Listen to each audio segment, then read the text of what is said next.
నమస్తే, welcome to hit TV. ఈరోజు మనతో పాటు ప్రముఖ ఆధ్యాత్మికవేత్త, ఆస్ట్రాలజర్ మరియు లైఫ్ కోచ్ ఆర్వి సుధా గారు మనతో పాటు ఉన్నారు. వారితో మాట్లాడి మరిన్ని విషయాలు తెలుసుకునే ప్రయత్నం చేద్దాం. నమస్తే మేడం. నమస్కారం. ఎలా ఉన్నారు? ఫైన్ మేడం, మార్చి నెల వస్తుంది కదా, సో మార్చి నెలలో ఏ ఏ రాశుల వారికి ఎలా ఉండబోతుంది అంటారు?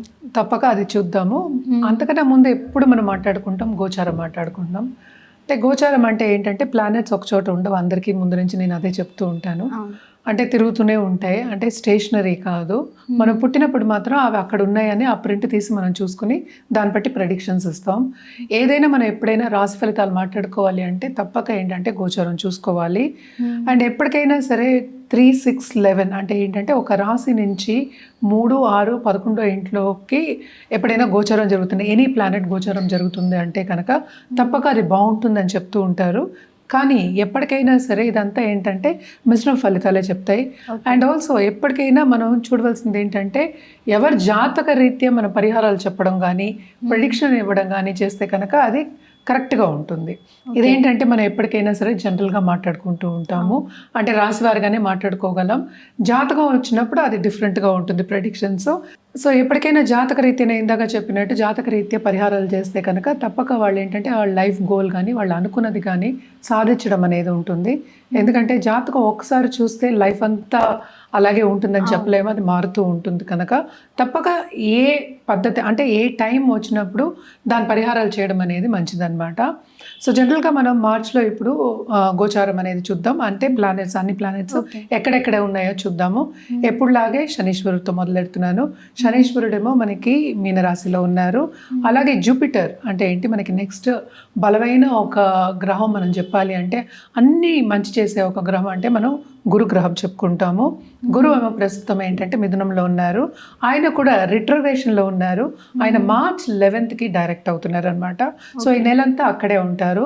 తర్వాత రాహుకేతువులు మనం చూసాము అంటే కుంభంలో రాహు, అలాగే ఏంటంటే సింహంలో కేతు ఉన్నారు. అండ్ మనం మాట్లాడుకున్నాం కూడా ప్రీవియస్ మంత్ మనం ఏంటంటే కుంభంలోనే అన్ని ప్లానెట్స్ కలయిక అంటే పంచగ్రహ కూటమి జరిగింది అని మాట్లాడుకుంటూ ఉన్నాం. సో అన్ని గ్రహాలు ప్రస్తుతం ఏంటంటే మనకి కుంభంలోనే ఉన్నాయన్నమాట. అంటే మెర్కురీ ఏంటంటే మనకి రిట్రోగ్రేషన్లో ఉన్నారు. ఆయన డైరెక్ట్ ఏమో 21st మార్చ్కి అవుతున్నారు, ఆయన కుంభంలోనే ఉన్నారు.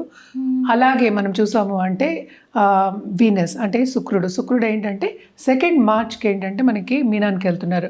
సో శనితో సంబంధం వస్తుంది. అలాగే ఏంటంటే ఉచ్చ స్థితి అనేది వస్తుంది అంటే మనకి శుక్రుడికి. అలాగే మనం మార్చ్ చూసామంటే ఆయన కంబషన్లో ఉన్నారు. అంటే కంబషన్ అంటే ఏంటి, అసలు సన్తో కలిసి ఉంటే అంటే సూర్యుడితో కలిసి ఉంటే కంబషన్ అంటాం. అంటే ఏంటి, కొంచెం స్తంభించిపోయే ఛాన్సెస్ ఉంటాయి. అంటే ఎక్కువ మనకి ఏంటంటే ముందుకెళ్ళే ఛాన్సెస్ అనేవి తక్కువ ఉంటాయి. అంటే ఏంటి, మార్స్ ఎనర్జీ అనేది తక్కువ ఉంటుంది. కంబషన్ అయినప్పుడు సన్ ఎనర్జీ అనేది పైకి వెళ్తుంది అని చెప్పడానికి కంబషన్ మనం చెప్పుకుంటున్నాం. ఆయన కూడా ఏంటంటే కంబషన్ నుంచి ఈ మధ్య బయటకు వస్తున్నారు. అలాగే నెక్స్ట్ మనం చూసాము అంటే సన్ ఏంటంటే మనకి మార్చ్ 15th మీనానికి వెళ్తున్నారు అనమాట. ఇది గ్రహస్థితి. అంటే మనం అన్ని ప్లానెట్స్ కవర్ చేసాం. మనకు తెలిసిందే ఏంటంటే చంద్రుడు 2 రోజులకు ఒకసారి మారుతూ ఉంటారు, 2.5 రోజులకి. సో ఇవన్నీ ఏంటంటే ఈ ప్లానెట్స్ కలిసినప్పుడు అంటే ఏంటంటే కలయిక ఉన్నప్పుడు కొన్ని యోగాలు అనేవి ఉంటూ ఉంటాయి అన్నమాట. సో దాని ప్రకారం మనం చూసామంటే 12 రాసుల వారికి, కొన్ని రాసుల వారికి చాలా బాగుంటుంది, కొన్ని రాసుల వారికి అంత బాగుంటుంది అనమాట. సో ఏదైనప్పటికీ మిశ్రమ ఫలితాలు ఎక్కువ ఉంటాయి. మేడం, ఈ మార్చి నెలలో సింహరాశి వారికి ఎలా ఉండబోతుంది అంటారు? మార్చ్ నెలలో సింహరాశి వాళ్ళకి కొంచెం ఇబ్బందికరమైన ఒక మంత్ అనే చెప్పుకోవాలి. ఎందుకంటే గ్రహణం ఇక్కడే పడుతుంది. సో తప్పక గ్రహణం ఎఫెక్ట్ అనేది ఉంటుంది. అట్లీస్ట్ 15 days మనం ఎప్పుడు చెప్పుకుంటూ ఉంటాము. అదొకటి కాకుండా కేతు కూడానే ఉన్నారు. అండ్ 7th హౌస్లో అన్ని ప్లానెట్స్ ఉన్నాయి అన్నమాట. అండ్ ఆల్సో ఏంటంటే మనకి వీనస్ విచ్ ఇస్ అగైన్ మనం చూసాము అంటే ఒక కేంద్రానికి అధిపతి, ఆయన ఎగ్జాల్టేషన్ పొజిషన్లోకి వెళ్తున్నారు. కానీ 8th హౌస్లో ఎగ్జాల్టేషన్ పొజిషన్లో ఉన్నారనమాట. సో తప్పక ఏంటంటే వీళ్ళకి కొంతవరకు ఇబ్బందికరమైన అంటే 10th లార్డ్ ఎగ్జాల్టేషన్ పొజిషన్లో ఉన్నప్పటికీను, ఆపర్చునిటీస్ వచ్చినప్పటికీను కొంతవరకు వీళ్ళకి ఏంటంటే నిరాశ అని చెప్తూ ఉంటాం కదా, ఆపర్చునిటీస్ తీసుకోలేని ఒక పరిస్థితి వచ్చే ఛాన్సెస్ ఉన్నాయి.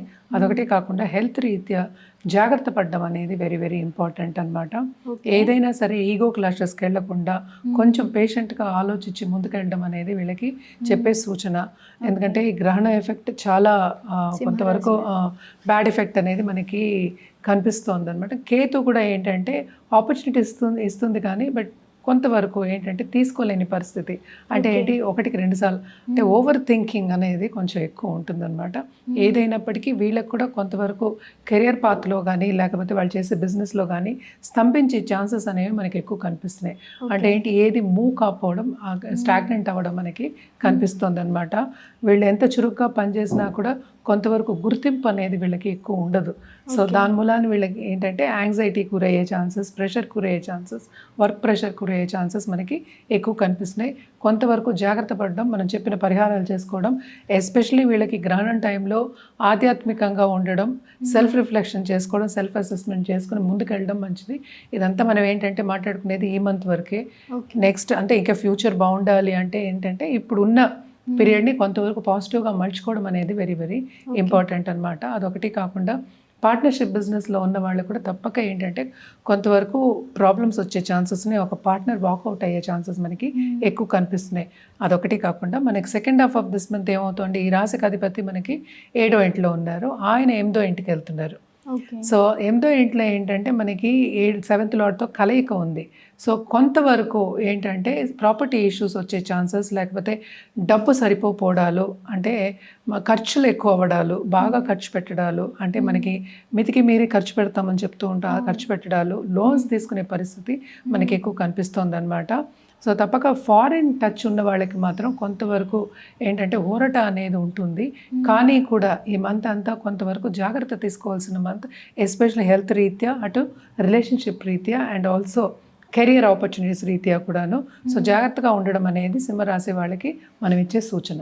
మరి ఇన్ని ఇబ్బందులు ఉన్నాయి కాబట్టి ఈ సింహరాశి వారు ఎలాంటి పరిహారాలు చేస్తే బాగుంటుందంటారు? వీళ్ళు తప్పక ఫస్ట్ నవగ్రహ పూజలు చేయడం కానీ, హోమాలు చేయడం కానీ, స్తోత్రాలు చదువుకోవడం కానీ, జపాలు చేయడం కానీ వెరీ ఇంపార్టెంట్.